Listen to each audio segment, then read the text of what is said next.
So we're continuing Talmud Torah, Gimel, Yud Gimel, and I just glanced how long the perek is. Looks like we have 2 more halachos, and we have 2 days of shiur this week. We'll see if we can get there. So we pretty much did most of Yud Gimel, but I want to do it again because there was like one thing we didn't get, or 2 things we didn't get. So Yud Gimel 1. Mitzvah lilmud bayom v'layla, even though it is a mitzvah to learn by day and by night. In Adam lamed rov chachmaso ela b'layla. A person only learns the majority of his chachma at night. That's one thing we did not answer. What does it mean, the majority of his chachma? And we said that shouldn't that majority is a quantitative term? So like, plain pshat, the more you're learning, if you learn more during the day, you'll get the majority of your chachma during the day. So what does it mean, the majority at night? And why is he stated as a descriptive statement, not as a prescriptive statement? If he said you should learn the majority of your learning at night, that would be understandable. But saying it like as a fact, it's weird. And we did speculate that at night you're more focused, and therefore the learning that you do, even if it's quantitatively less, will stick with you more. But we weren't. I don't think we were 100% settled on like how to understand it. Okay, then he says, Misha Lefikach, therefore, Misha Ratzal Lizkos Keser Torah, therefore, someone who wants to merit the crown of Torah, Yizahar B'chol Elosav should be careful with all of his nights. And you should not waste even one of them through sleep and eating and drinking and conversation and other things like that. Ela b'Talmud Torah v'divrei Chachma, but only in Talmud Torah and words of Chachma. I do want to mention one thing also from in light of our discussion. I don't even know if I said this last time. I was thinking it though. Hard to tell. It was Thursday when we had the discussion last time about time management and like burnout and all that other stuff. So whoever was there, did I mention the rule, the atomic habits rule, never miss twice? Yes. I did. Okay, fine. So I did talk about that, right? So I'll repeat it here in this context with this specific halacha that I think I said it like, first of all, I don't know if it was in the recorded or the not recorded part of the shiur, but I do think it applies here, which is that he says, don't even miss one night. And I think that a more realistic rule is don't miss 2 nights. And that was from James Clear's Atomic Habits, where he was saying how the problem with these absolutist regimens of habits is that you get into this thing where I have to do it every single day without exception and without flexibility. And then if you miss one thing, you feel like, okay, that's it, it's shot, and then there's no point. Similarly, like the other mistake is to be too lax with your missings, and you say, oh, I'll miss today, I'll miss tomorrow, and then you end up like losing the whole thing. So a good rule is don't miss twice, consecutively. And so therefore, like, I think if you need to take a night off, then that's a more realistic thing than this. And obviously, I'm not saying that the Rambam is saying that. I'm saying that I'm advising that as someone who advises you about learning. And about habits in general. Yeah. This morning, this is an example of this. I think this is on my mind because this morning. So usually I do my, my reading. I read before chakras, and then I daven, and then I do a 5-minute meditation. This morning, there was a domestic dispute across from my apartment, as there often is. But it was this guy and this woman. I don't know if they're husband, wife, boyfriend, girlfriend. Yelling at the top of their lungs for a full hour. Okay, like the entire reading time and chakras time, yelling outside of their door, And I was like, I just won't be able to meditate this morning. So I thought about just canceling, but instead I was like, no, I'll listen to a guided meditation with my noise canceling headbuds, even though that's not what I usually do, and I'll do it for 10 minutes, and it was fine. And I was realizing that like that's the key, is you got to maintain discipline, but have enough flexibility to to like change it up when necessary. Or I saw another thing. I was looking into this in the Aruch Shulchan, the way he codifies it, and he says, actually, I'm going to show it to you. If you want to get Aruch Shulchan, you can. You don't have to, though. I'll just put it on the thing. I didn't get a chance to finish looking at this, but I did start looking at it this morning. Let's go here. Aruch Shulchan was this morning. It was at the beginning of the morning, which was, I didn't even notice that it has all my time logs also. Wait, that's yesterday. Today. I thought I looked at it this morning. All Torah would know, wouldn't it? Huh. Did I look at it last night? Oh, there it is. Article at 641. Okay. Yeah. So this is the Aruch HaShulchan's codification of this halacha. This is in Reish Lamed Ches Sifkat and Beis.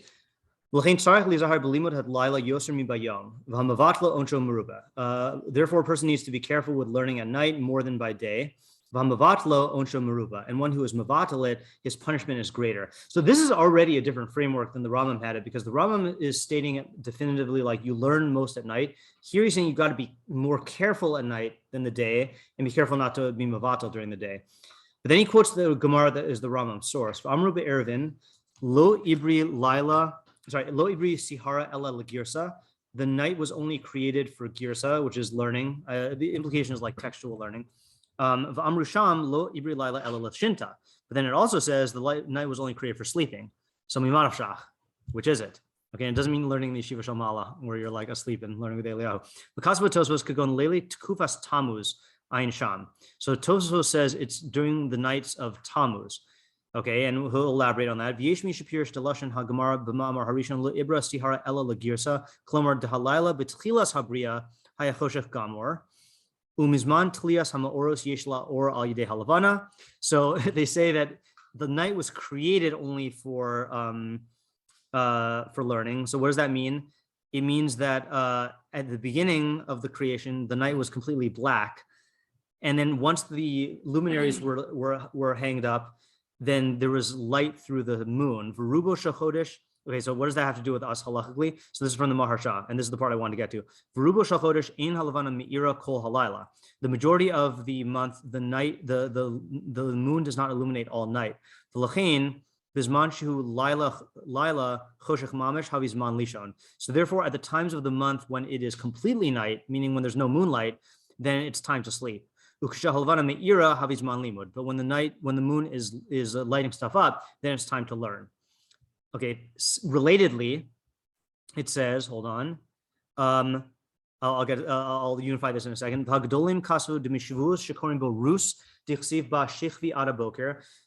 the Gedolim, I don't know who these Gedolim are, right? Oh, I guess the Magin of Rama and the Bach, that from Shavuos, when we read Rus, where it is written, lie with me until the morning. Tisha B'Av, until Tisha B'Av, Dichsiv Be'echa Kumi Roni B'Laila, where it says get up at night and sing at night. Shifti. Klomar, Dahalelus HaKetzarim Ve'ein Tzarech Lilmod B'Laila. So during that time period is the time of the year when the nights are the shortest, between Shavuos and Tisha B'Av. Klomar, Dahalelus Ketzarim Ve'ein Tzarech Lilmod B'Laila. And during those times, when the nights are short, you don't need to learn at night. Umikumi Dainu Tisha B'Av Ad Shichvi Dainu Shavuos Kumi. And then from Tisha B'Av until the next Shavuos, then you get up. Klomar Tzarech Lakum V'Lilmod B'Laila. Then you need to get up and learn at night.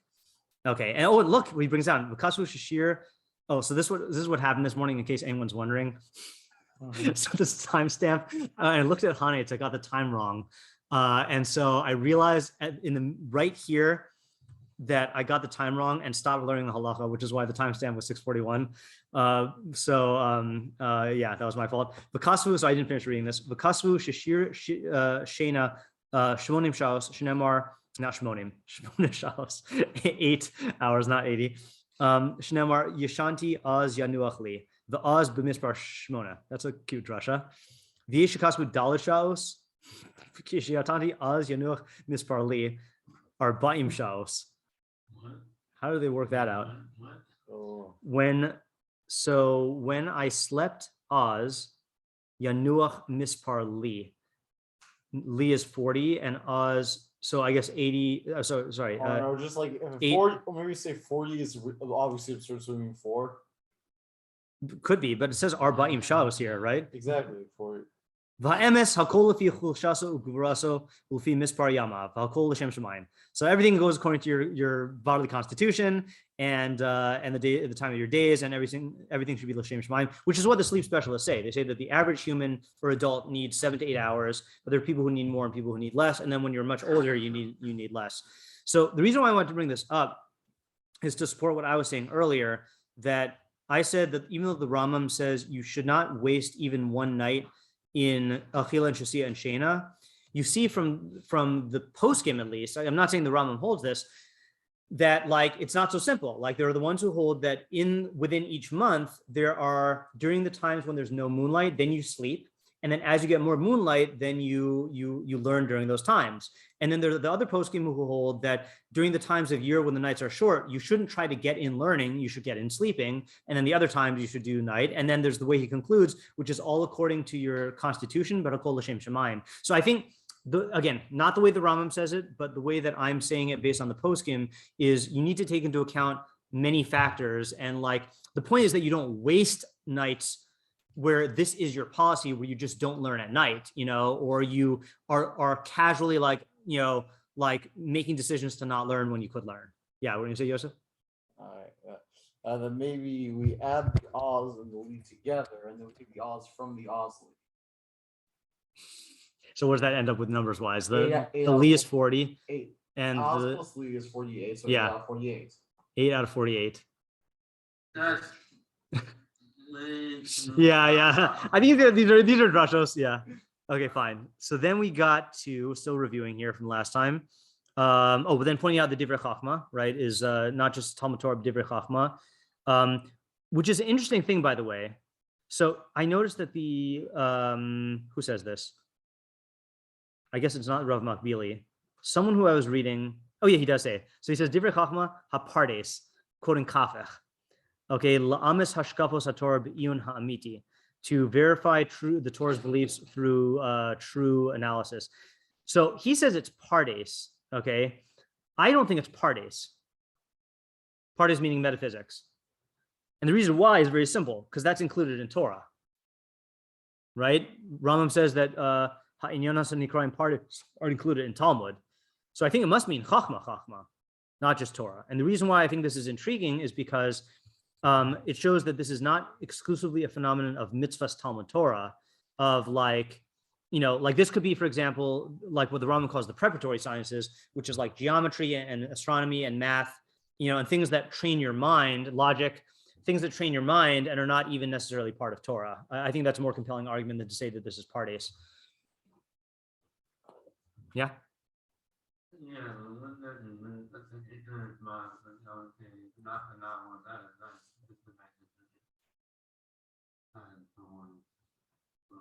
Well, I think if you're looking at it from a strict, like, perspective of you use, right.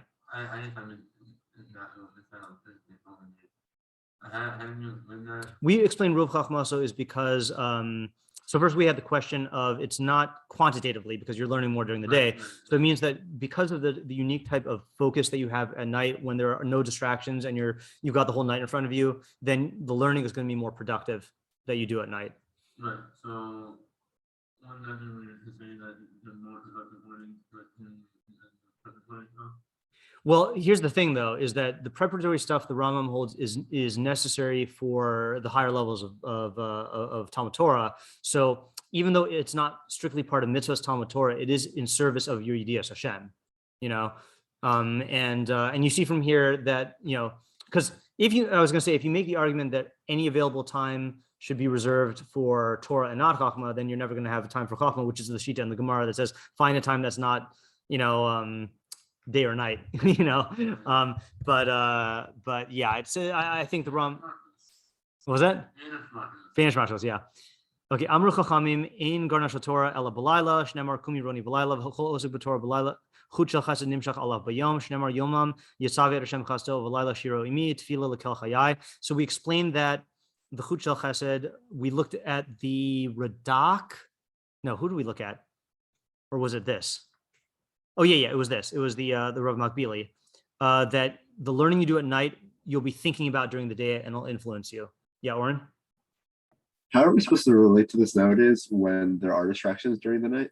Yeah, so it's much harder. Yeah. So what it means is that you either, apply what the Rambam's saying for when the distractions go away, which, is going to push you late into night and you have to like convey yourself to do that.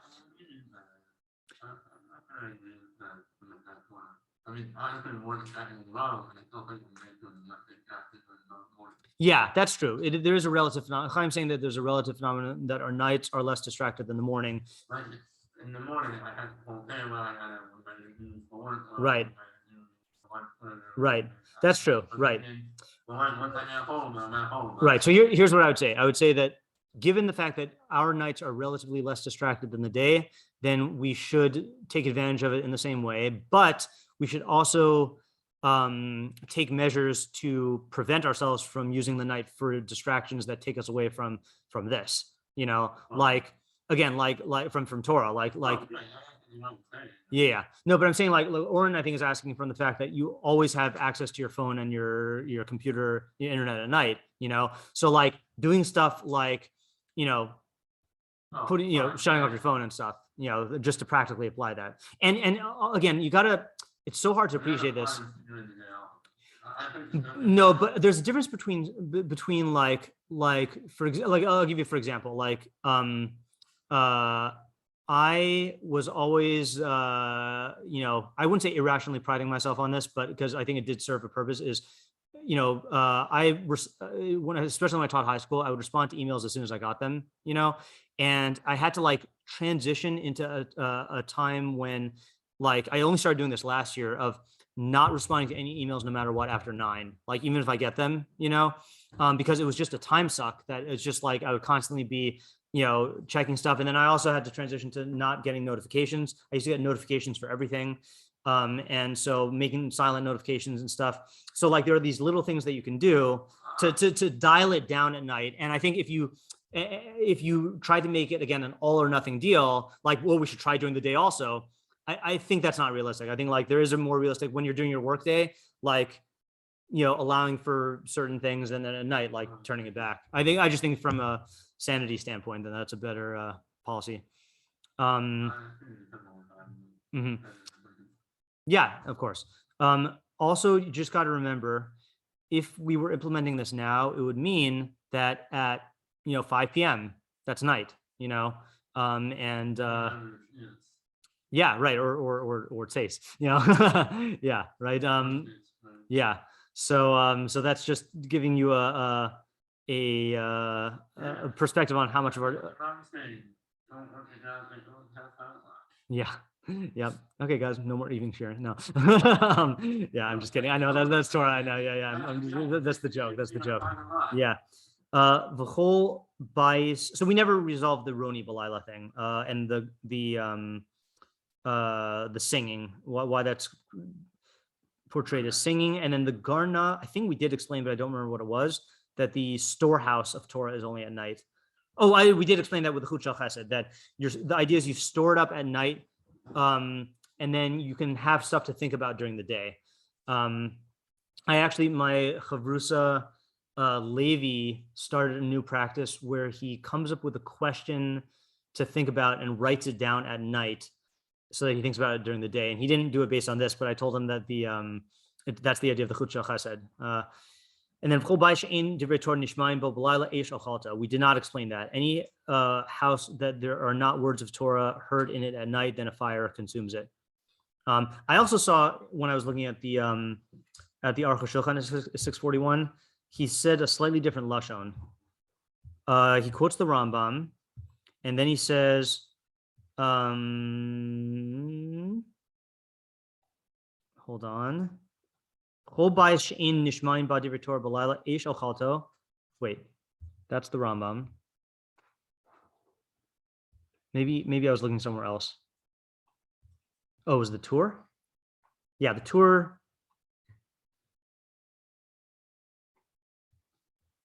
Yeah, so the tour quotes a different one. Amar Rabbi Yirmiyah ben Elazar, Kol bayis shenishmaim bo divrei Torah b'layla eino charev. I thought that was weird. Any house where words of Torah are not heard in it at night will not be destroyed. Hilchos kivin sheshaos halayla nochin urutzuyin lilmod hamavatlan onshao merubeh. And therefore, since the hours of the night are like they lend themselves and desirable to learn, and then one who is mavatal them, his punishment is great. So this, I thought, was what we said earlier last week, that it's not so much that this part is not so much talk with a household thing. It's the mood in your house at night should be one of this is what we do at night, is we be involved in Torah. Not so much like, and that's why the depiction, in other words, it's not that a stam house is like under the laws of nature and a Torah-y house is protected from fire. It's that a stam house will be destroyed and a Torah house will not be destroyed, which means that there's like this looming threat of the house becoming a time where people are involved in nonsense at night. And you want to try to establish a household where there's like Torah at night. Yeah. Okay. Should we move on to the next halacha? Yeah. Okay. Ki davar Hashem baza. Yeah, sure. Is the Rambam transitioning to talk about now? To say it again, to what? Transition to we're talking to? To who we're talking to? Yeah, like Oh. One thing about the Yeah, I mean, we're. So can you talk about how is that still like the? I think so, right? I think so. I think so. I mean, because he still talks about the Kesser Torah in this one. Lefikach mi shirata liskos b'Kesser Torah lo ya'abed afilu. Well, this isn't like No, this isn't every right. Yeah, exactly. Yeah, and it is interesting. I did not look through in the tour and the Shulchan Aruch about whether they introduced these halachos with Kesser Torah, but that's one of my pet peeves is when not saying that the tour and the Shulchan Aruch did this, but so many times then Chazal or the early Rishonim will portray something as being for people who want to go lifnim shur sadin, and then somewhere along the line that becomes the shur sadin standard, and and then that becomes and then people feel pressured to do that, and then they just it creates this fracturing where people hold themselves to too high of a standard, and then they lose out on even like what is in their grasp. So I like the fact that the Rambam makes a whole perek just for the Kesser Torah. Okay, Kidvar Shem Baza Zeshlo Hishgiach Al Divrei Torah Kol Iker. Now that doesn't sound like the Kesser Torah person. So Kidvar Hashem Baza, for the word of Hashem he has degraded. Let's just see that in context here. Bamidbar 15:31. Was that? Did we look this up already in a different context? Kidvar Hashem Baza. I don't know. All right, let's see here. What do you say? 15:36. 15:31. Okay. Let's make this bigger. Where is this? This is in the Parsha of Meraglim. These are the weird assortment of mitzvahs after Meraglim that what are they doing here? All right, let's see. Ki vanefesh asher.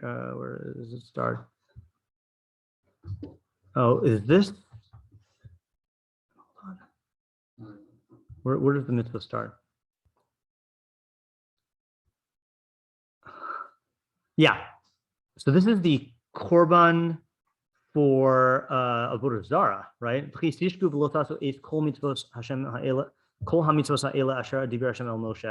think that is.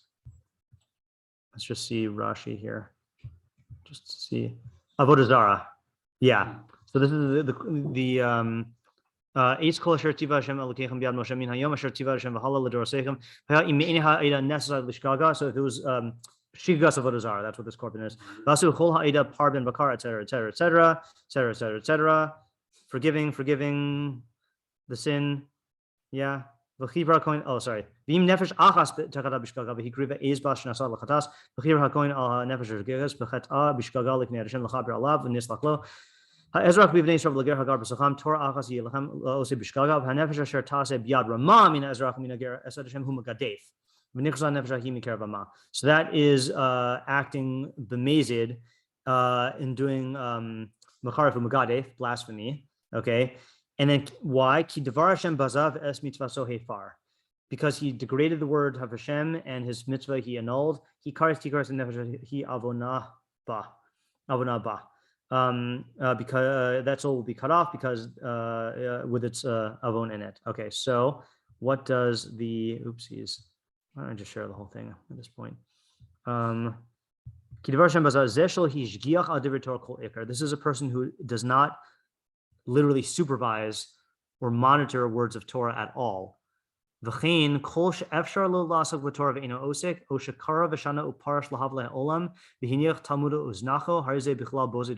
wow.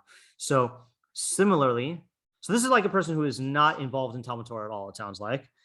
V'chein kol she'efshar lo lasok b'Torah ve'eno osek. If it's possible for a person to be osek in Torah and is not osek, or he kara v'shana, meaning he once, I'm reading this as he once devoted time to reading and learning, uparash lav, and then went and became involved in havlei ha'olam. And he just abandoned Torah, like the 4-year plan, right? Learn in yeshiva for 4 years and then just go off to the workforce and never learn again, right? So if you do that, harzeh bichlal bozei devar Hashem. So the question is, what's the idea of bozei devar Hashem? And then when he says v'chein kol she'efshar lo lasok b'Torah, again, I know the way that the oilam sees it is like, if like, that's how people say it, is yeah. See, is that if I have like a spare second and I don't learn Torah, then I'm in bichlal dvar Hashem baza. And like, I don't think that's the implication here. I think it means like, if I, have the ability to be involved in learning during a certain time period, and I'm not learning, it doesn't mean on the microsecond level, like if you can charge me with neglect of Torah, like I would categorize this as neglect of Torah. Yeah, because it's in the same category, right? And I would not equate right. They'll mean the previous paragraph halacha, or yeah. So I think these three are distinct categories, right? There's the guy who's never involved in learning. There's the guy who has opportunities that he doesn't take advantage of, like in terms of like a period of learning. And then there's the guy who basically says, oh, I already went to yeshiva, and all three of them are included in bozei devar Hashem. So could we maybe define like what those three, like what the differences between the three are, and then what's the idea of bozei devar Hashem? I also want to read a Meiri in Mishlei, which might help. So first one is lo hishgiach al divrei Torah kol ekar. He's just not interested in learning. Second one is he can be osik b'Torah and he's not. Meaning, and again, I'm saying during a. I think the first is one category, and then the second two are like subdivisions. That's how I'm learning it. And then there's two subcategories of doing Torah and yeah, like here's a good example of this. Let's say a guy has a really intense job throughout the year, and he takes like a couple weeks of vacation, right? So understandably, let's say like he needs a day to rest. But if he doesn't learn during vacation, so then that's this category. Let's say like he just doesn't, he's. What was that? What are the subdivisions? So the second guy, so the kol she'efshar lo lasok b'Torah ve'eno osek is the guy I just described. And then the third one is the guy who goes to yeshiva university during his college years, right? Like okay, I'm in shiur, I'm getting my credits, or he goes to his post. I think a more common thing is like he's does his post high school year of yeshiva and doesn't even go to yeshiva during college, and he's like, okay, I put in the time here, and then I'm gonna go and then just be involved in work and not learn again, and like he'll go to a shiur every once in a while, but he's not like yeah. I'm not saying that to degrade yeshiva university. I'm saying like someone who does the college program of like. College. I'm degrading college, yeah. And I'm degrading people who treat yeshiva as just a part of like their college years, Or worse. Or worse, yeah, right. Mine is better than nothing. Yeah, definitely. I want to go to this Meiri in Mishlei who gives I already was sharing everything. See? Okay. So we got to go to the only place, remember, only place you can get a Meiri in Mishlei online is MG Keter. Yeah. So it's in the first perek, and it's in the, not the first perek of Bereshis though. It's the first perek of Ksuvim Mishlei. And it's in the first perek, and it's the Meiri. I'm going here because he defines what bizui means. They could not get the rights for it, and Sefaria also doesn't have it, and Bar Ilan also doesn't have it. What do you mean? Well, the people who published it. Like I think it's not in the public domain. You shouldn't put it in news like I think you're wrong. So if I publish something from 1,000 years ago, from the first one published, I get copyrights. Well, if you're publishing it, yeah. I mean, the amount of, I guess, the amount of work to. It's like It's not public domain. Meiri is not public domain. Yeah. I wouldn't be surprised if other stuff is. I don't know either. I want to ask Rabbi Novetsky because I think I have not asked him about the Meiri. I've asked him about other. Actually, no, I did. I'm more interested in the American legal system. Yeah. I'm more interested in what is actually true. Yeah.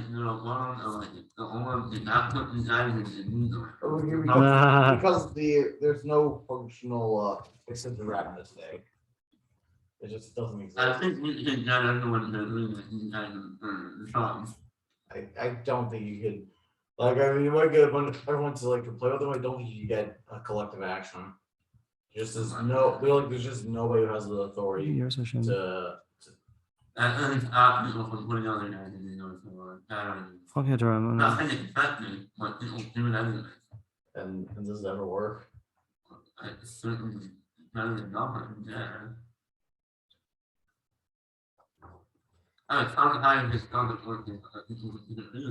Okay. Sorry, it's three things, not four things. Okay, so the Meiri says that there are. So this is in the pasuk. Yiras Hashem Rishis Chachma, Rishis Das Chachma Moser Evilim Bazu. So fear of Hashem is the beginning of knowledge. Fools despise, or they're mavaze Chachma and Moser. Okay, so he's explaining bizayon, what the word means. Fa bizayon etzli hu l'shlosh sibos. There are three causes of bizayon. Oh, what if this just lines up with the Rambam miraculously? That'd be great, right?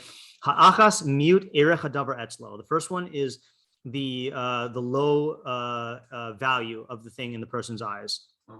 That's one, right? Or he hates the thing itself. Kamo vativez lo beliba. Shaisa mavazaso lios masav bilti naosim be'eneha liish ke'erko. Is that? I think that's by David when he was dancing in front of the Aaron, and Michal said that he was degraded. Like she was like, "This is not befitting of you." V'chein lahavdos baleim be'inehen, or like in Megillus Esther, to degrade their husbands in their eyes. Vasheni. Oh, so that was all in one category. That was all one category. Okay, fine. Vashenis mute erech hadavar etzlo gamke mitzad hisnakruso. So hisnakruso is estrangement from it. Dvar Shem baza. Okay, so he quotes Dvar Shem baza. That's strange. Or maybe hisnakruso is being used in a different way. I'm learning hisnakruso like by Yosef and his brothers. V'yisnaker. He like made himself a stranger to them, like from the word nachri. O mitzad hakina kamo sha'amru, or out of jealousy, as it says, ma yoshienu zevi v'zuhu.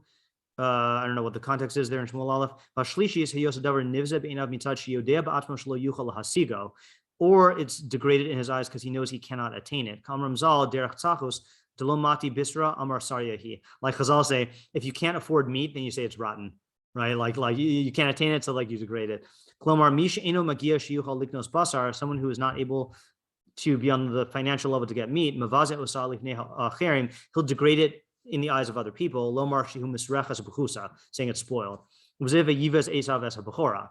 Shalo biza osa lemut erka etzlo. Esav did not degrade it because of its little worth to him. Aval lamash shelifi hamidos shehurgo behem yedab atmash lo yigia la. He knew that because of his lifestyle, then he's not going to attain it. Yeah, it is. Yeah. Okay, so I don't know if that was necessary, but I just wanted to be clear. Bizui does not necessarily mean like making fun of.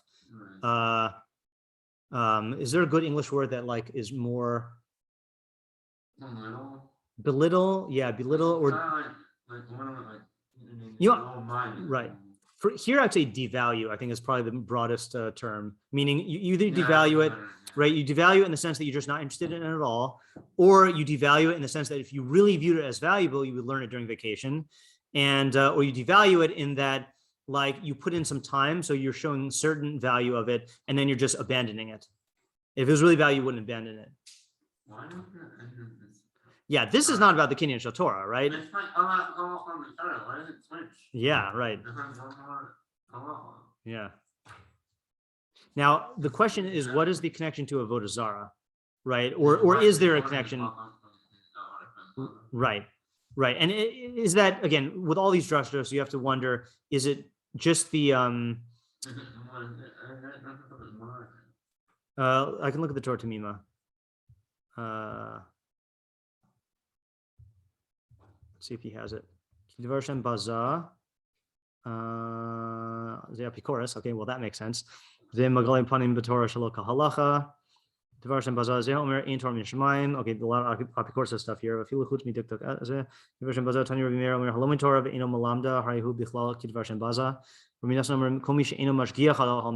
so that's probably where he gets it from. Okay, so that sounds like where he's getting it from. Hold on. So over Shabbos, I was learning Mishnah in Pirkei Avos Rabbi Nehorai, and there were Rishonim who said Rabbi Nehorai is Rabbi Meir. So if this is all from one Gemara, then it's funny. It makes it sound like Rabbi Meir, Rabbi Nathan, and Rabbi Nehorai are three different people. I gotta look it up. Yeah. And let's see. What was the third thing the Rambam says? He abandons it. Yeah, so it's possible that the Rambam is getting that that he would include that in the Lasok. But where is this? This is in Sanhedrin Tzadi Test. Yeah. Okay. Yeah.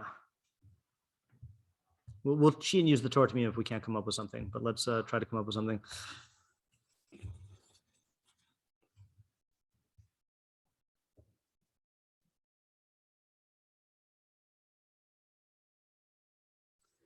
The second or the last guy is doing two things wrong, unless you want to treat it as one thing wrong.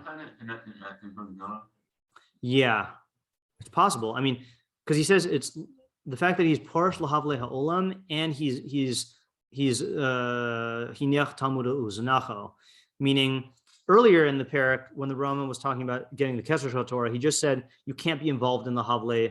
What do you call them? Tanuge hazman. This is like a double whammy. He's separating for that, and he's abandoning his Torah.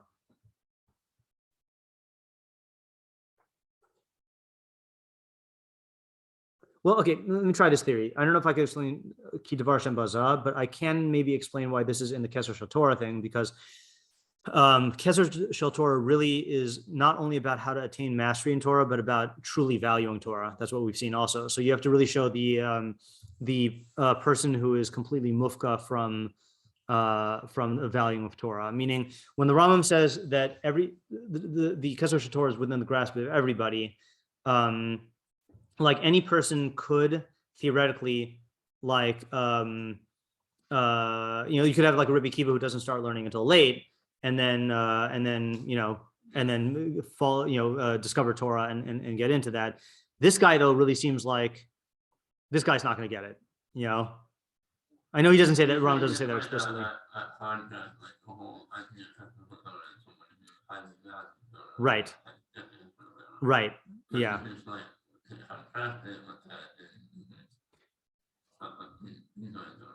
I have something better. Hold on just one second. I know the Rambam might not say that this fits the category, but let me just see if I want to go here in the Hebrew. Yeah, I'll go here in the Hebrew. But I'm thinking maybe there's a different person this is addressing that maybe could fit into the Kesher Shel Torah. Hold on. Well, not the first guy. The first guy is not involved in Torah at all. But maybe I can fit it in. Okay, this reminds me of two guys. Hold on.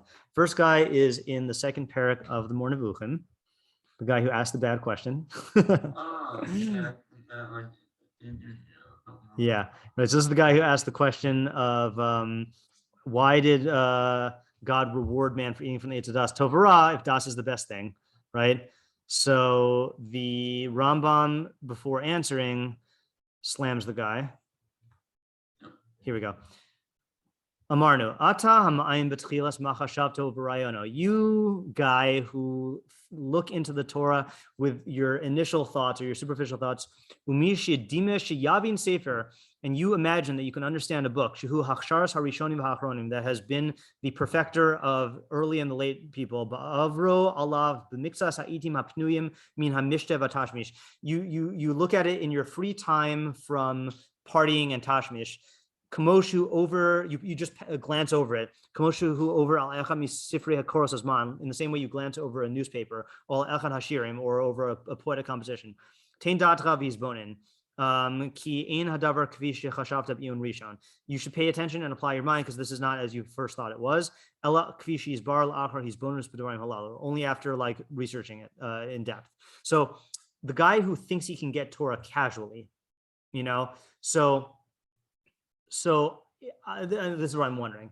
If you say that these are people who are not interested in the Kesher Torah at all, then there's a much bigger problem. What's it doing in the perek, right? If anything, it should be in the first perek about people who are neglecting their Talmud Torah, mitzvahs Talmud Torah, But if this is a guy who thinks he can still like attain or retain the Kesher Torah, if he is just perusing it when he feels like it, or he thinks he got it already, and like he has a BTL, and therefore like he has it, or if he's the first guy who thinks that there is no real scholarship here, like there's he doesn't pay attention to Torah and feels comfortable just like talking about it as if he can master it because it's not really in depth. Maybe that's why it's in this pair. I mean, like counterfeit Kesher Torah people. Not people who are not interested in the Kesher Torah. People who have like the Burger King crown Kesher Torah, or you guys don't know that because you're not a. No, Yeah. I'm not TV. Yeah. Okay. Yeah. You know what I'm saying? Like. So I always says like, oh, this is what the Torah says. When it's like there's so much more depth to it. Yeah. Yeah, right. The like, and then this is like internet trolls, right? Internet new atheist trolls who can feel like they can just like they can be experts in stuff just by Googling a pasuk and then looking at English translation and then like dismantling it, I'm realizing that like Rambam doesn't say any of that, but I'm giving an example of a person who basically has such a completely warped notion of what the Kesher Torah is, that thinks that there either is no crown, that's the first guy, or that he can dabble in Torah and still get the Kesher Torah, or that he can put in a few years and then get and then he's got Torah under his belt and then he's good to go. I don't like this as much as my first interpretation because it feels more forced, but I do like it because it is trying to explain it in the context of Kesher Torah, which is the whole perek. My first explanation is that Kesher Torah really is predicated on realizing the value of Torah, and these are 3 ways that people devalue Torah. But it has nothing to do with people who are trying to get or think they get the Kesher Torah. You're saying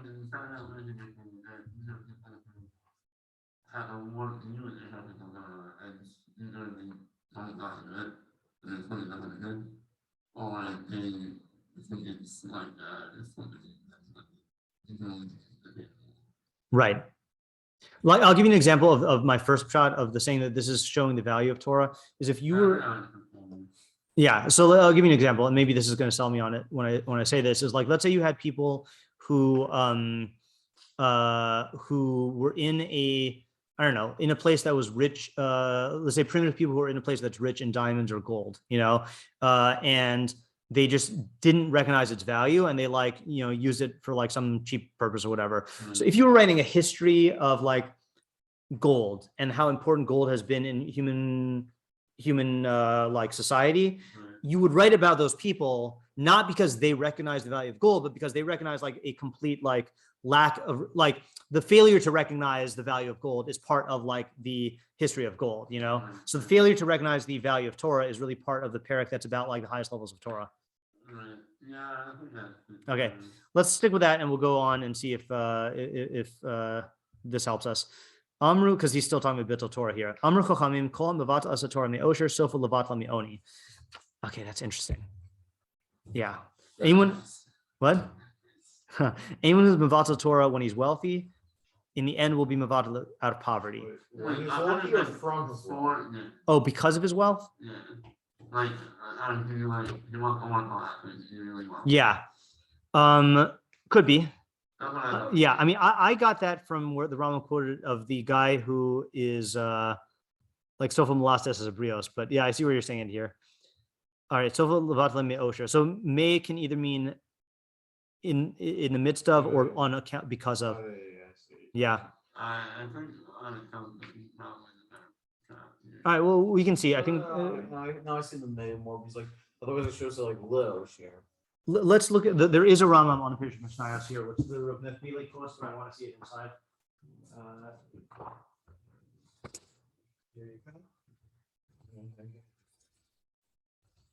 So this is in 410. Sorry, Shimon, I'm not going to display it because I don't have a good kafich on the screen. No problem. All right, 410. So here it is on page. Oh wait, maybe it's not 410 in our numbering.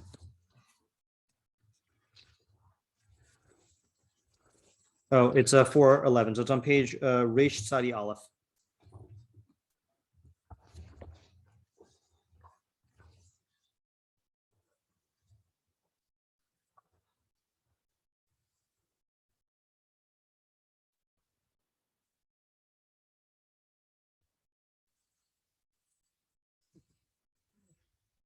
Almost there.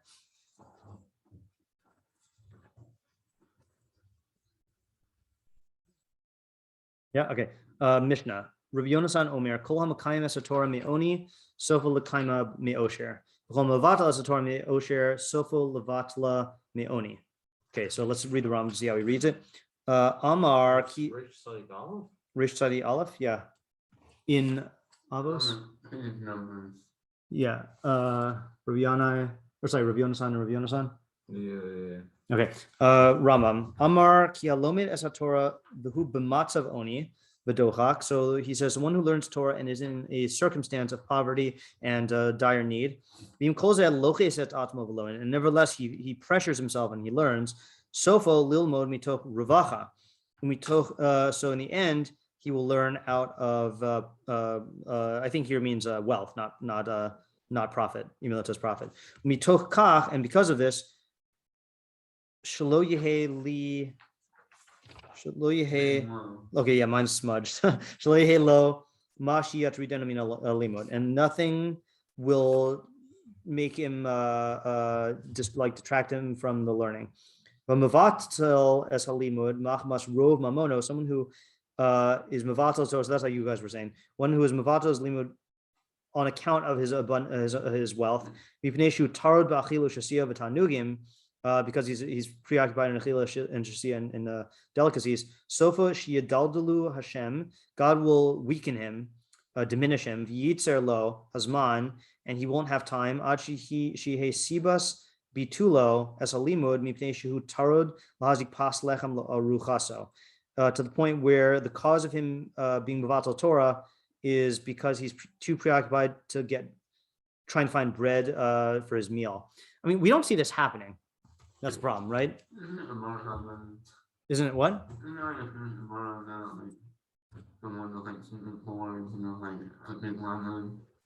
Sounds like there would be a Gemara about that. I'm not familiar.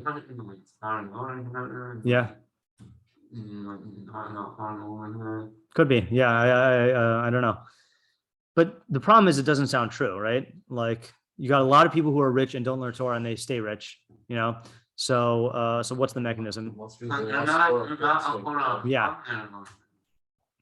I don't know. It sounds the way. Yeah, I'm of course on the wealthy people. Yeah. Is that the lashon that the Mishnah used, l'kaima, or does it say lil mode? L'kaim. Okay, fine. Yeah. Harihu Omer. So it said, the Indian zeh meforach b'Torah. This is explicit in the Torah. Harihu Omer, it says, Tachas asher lo avadata esat Hashem l'kacha b'simcha v'tuv levav mirov kol. Since you did not serve Hashem your God in simcha and gladness of heart, out of an abundance of everything, and you will serve your enemies. Therefore, you will serve your enemies. And it says, in order to afflict you, in order to test you, to improve you at your end. Yeah, that's a funny pasuk to quote. I mean, it's funny. What's funny about this and the Mishnah is it's not talking about learning Torah exclusively. It's talking about keeping Torah, right? That's isn't that so? That's definitely the case of that's talking about all the mitzvos, and it's clear that the Rambam holds that because when he quotes it at the end of where is it? Is it the end of in one of the ends of Yom Tovs when he's talking about Simchas Yom Tov, or is it in Lulav, Shofar Sukkah Velulav? But Halamat Avoda B'Simcha. Shnemar Takas Asher Lo Avad Simcha Levav. I gotta look it up so I don't lead people astray and not over not Baltosif with name Iver. Making people look up the wrong Rambams. It is in. Let's go with. Tachas Asher Simcha. No, so it must. Oh yeah, it is. Yeah. So in is this the real numbering? I guess. Ches Tezvav. Simcha Yismach Adam Asiyas HaMitzvos Uva'avas HaKel Shetiva Behen Avoda Gadola Hi V'chol Monea Atma Misimcha Zo Roy Lefarei Mimeno Ali Parei Mimeno Shnemar Tachas Asher Lo Avad Hashem Lekach B'Simcha V'Tuv Levav. So I think it's reasonable to assume here, given the way the Rambam explains it there, and the fact that he's using the word Mekayim as a Torah, he does mean keeping the mitzvos. He doesn't just mean learning Torah. And then same thing with Laman Anosra Laman Nasosecha. That's about that's in Akev, right? Ches Tes Zion, about the the Midbar and the Man and Birkas Hamazon. Tes Zion. So this is Ushmarta es mitzvahs Hashem Elokecha, etc. Bring you to land, good. The Had Vasvata, ye. Hisham Elcha Pentishka, oh no. Pentocha Vasvata, Batim Tivne, Vakarka Vater, Melvecha Vashaka Dashon, Vamocha, Yahamachil Man Bamidbar, Asher Leoduna, Vasaka Laman, Anosha Laman, Saka Lahetifa Akri Saka. That was when he gave him the mitzvahs of the Man to test them, you know. So this is really about avodas Hashem, not about not just about Limud Torah and Kesser Shel Torah. Yeah, that's difficult. Why is this here?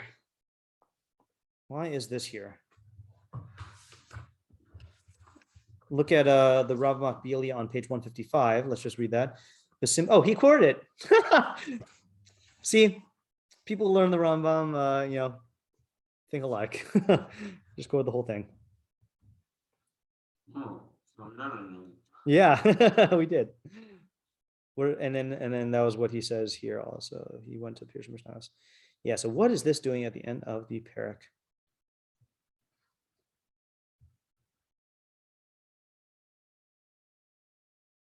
I mean, it does connect to somewhat. Mm-hmm.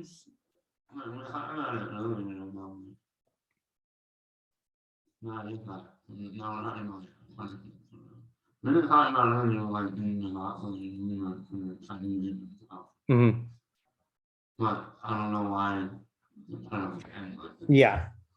Yeah. Right. I mean, he does kind of talk about it here. It's mashma that these guys in Yud Gimel 2 are involved in wealth, but it's not wealth per se. That was like what you were saying earlier. You're talking about like the guy who wants to be Marbe Schora, or yeah. Strange. That was in Vav.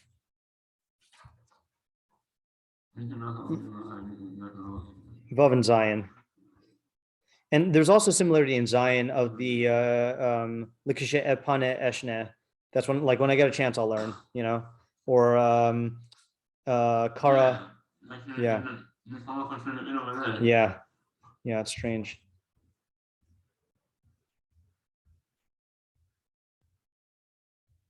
Does he quote? I wonder if this is even a drasha or if this is the Rambam's own thing. Oops, I went too far. The tachas asher lo avarta, inin ze meforsh b'Torah. Tachas asher lo avarta. I mean, Amru chacham kol mevad, because the Mishnah we read does not quote the kol mevad Torah me'osher. Oh, sorry, it doesn't quote the pasuk of tachas asher lo avarta there.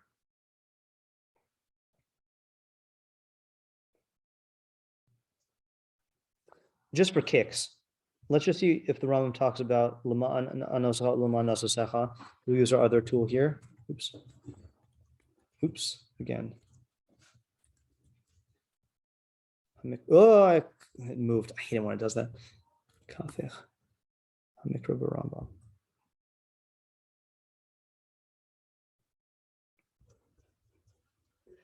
Eight. Midbar. Oh no, Devarim, not by Midbar. The subject is the Midbar, but the pasuk is 8. Perek Ches. What was it? Pasuk Lamed Aleph? Or test something. Oh, test Zion, right? The one about the man. Laman anosacha laman nasasecha. It looks like the morning of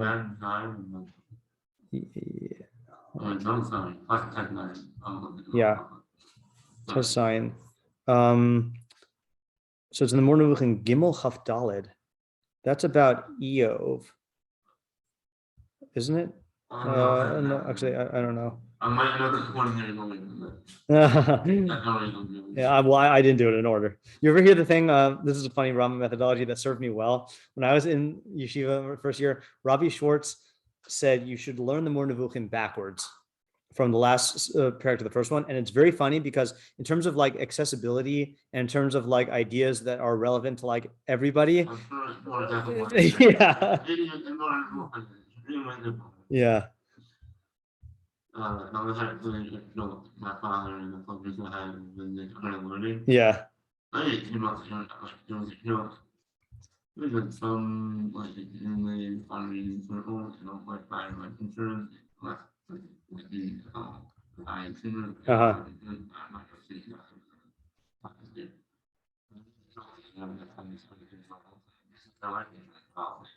Oh, that's funny. So it looks like the context here is just in explaining Nisayon. So the Rambam's idea of Nisayon is as a demonstration, not as a test for the person. Inyan l'da'as kamo sheyid'u b'nei adam, however you say that. Kach amru b'man l'man anoscha l'nasoscha l'da'as asher bilavav hatishma mitzvavim lo. It means to make known, really, not to know. So that's not gonna. I don't think that sheds light on our sugya here. Yeah. So I guess that's what we need to. Oopsies. So that's the last question on the docket here. So here, let me ask a question. Okay. So tomorrow I am planning to give shiur, and then not Wednesday or Thursday. So one thing I usually do, or not usually, I usually do this, even in Shalhevet I did this, is so my geriversary is on Thursday, but because we're not in yeshiva, then we're not going to have any opportunity to talk about that. Do you remember what I did for my geriversary in Rambam Bekius last year? Did we do the letter to Ovadia? Or did we do the halachos? Okay, yeah, it's hazy to me. I can look it up. But if we want, so we can either try this and then start the new perek tomorrow, or we can try this and then do something random about gerus.